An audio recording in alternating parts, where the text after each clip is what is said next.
1966 நான் மாநிலக் கல்லூரியில் மாணவனாக அடியெடுத்து வைத்தேன். கண்ணதாசனுடைய கவிதையின் மூலமாகத்தான் நான் காமராஜரை முழுமையாக இனம் கண்டேன். தங்கமணி மாளிகையில் என்று ஒரு அற்புதமான கவிதை. அந்த கவிதையை நான் படித்து கொண்டே வருகிறேன். அப்படி அந்த கவிதையை படிக்கிற பொழுது ஒரு இடத்தில் கண்ணதாசன் முழுமையாக காமராஜுடைய வாழ்வை எனக்கு கொண்டு வந்து சேர்த்தார். ஆண்டி கையில் ஓடிருக்கும் அதுவும் உனக்கிலையே என்று. தங்கமே, தன் நிலவே, தன் பொதிகை சாரலே, சிங்கமே என்று அழைத்து சீராட்டும் தாய் தவிர சொந்தமின்றி ஏதுமில்லை. துணையிருக்க மங்கை இல்லை, தூய மணி மண்டபங்கள் தோட்டங்கள் எதுவும் இல்லை. ஆண்டி கையில் ஓடிருக்கும் அதுவும் உனக்கிலையே என்று கண்ணதாசன் எனக்கு காமராஜரை மிகச்சரியாக இனம் காட்டினார். அந்த காமராஜர் 1967 விருதுநகரில் சொந்த தொகுதியில் தோற்கடிக்கப்பட்ட சோகம் தாழாமல் அன்று அவருடைய காலடியில் சென்று விழுந்தவன் தான் நான். எனக்கான ஒரே லட்சியம், என் மூச்சு முடிவதற்குள்ளாக 2 திராவிட கட்சிகளும் தமிழ்நாட்டினுடைய அரசியலிலே இருந்து முற்றாக அகற்றப்பட வேண்டும் என்பதுதான். திமுக கழகம் சில உண்மைகள் சில சந்தேகங்கள் என்கிற தலைப்பில் எழுதுகிறேன்.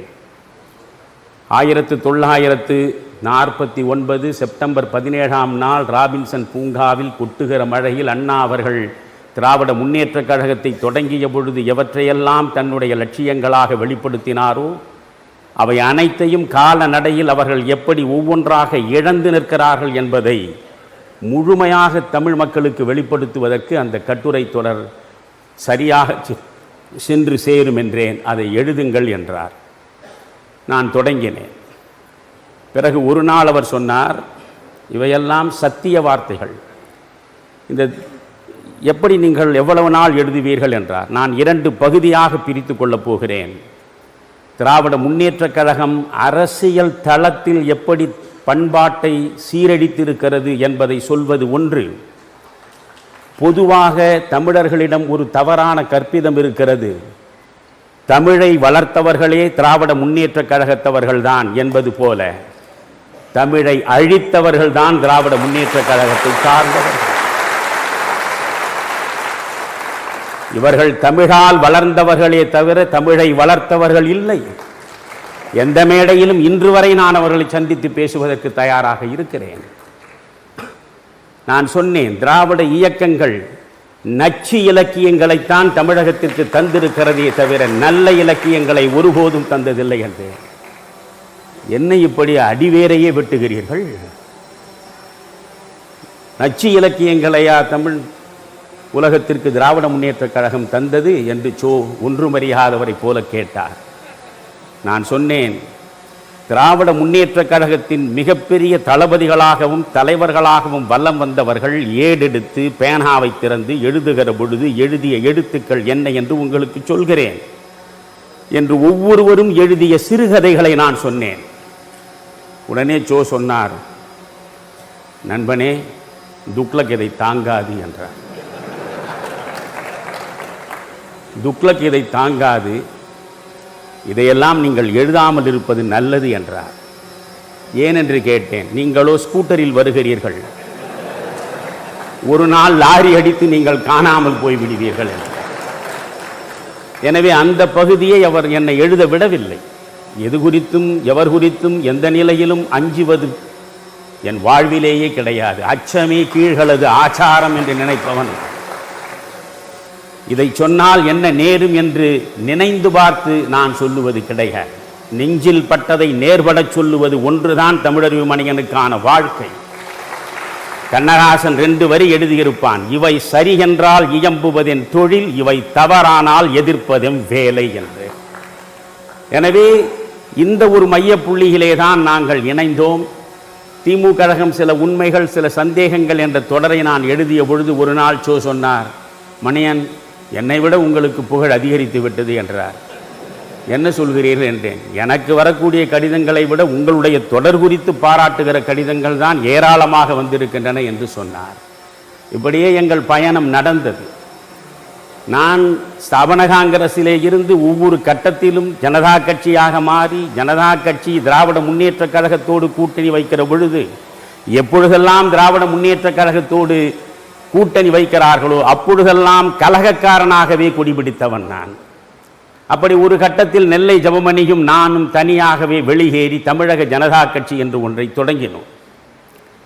நான் அப்பொழுது சோ அவர்களிடம் சொன்னேன், இந்த தமிழக ஜனதா கட்சியினுடைய ஆதர்சமாக நீங்கள் இருக்க வேண்டும்.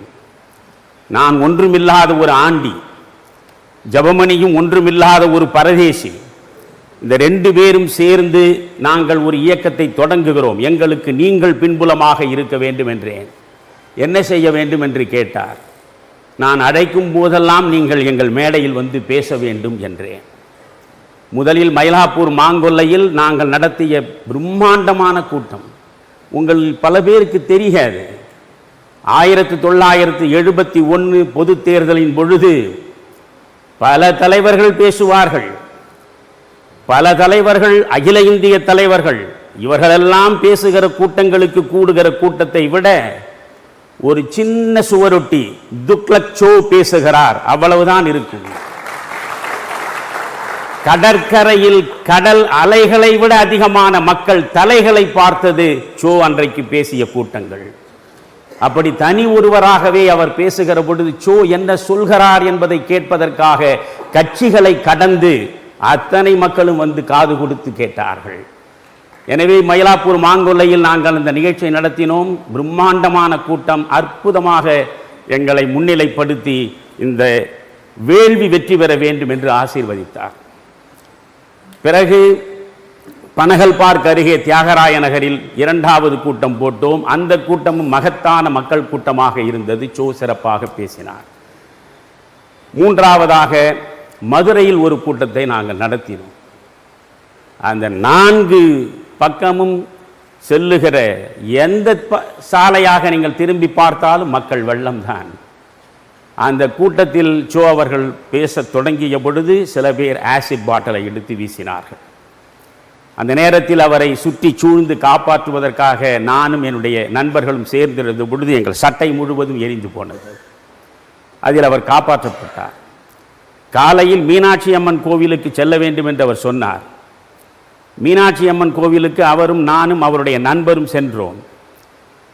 சனீஸ்வரன் விக்கிரகத்தை, அங்கே நவகிரகங்கள் இருந்த இடத்தை அவர் சுற்றி வருவதற்கு முன்பு அகல் விளக்கை ஏற்றி அதை வைக்கப் போனார்.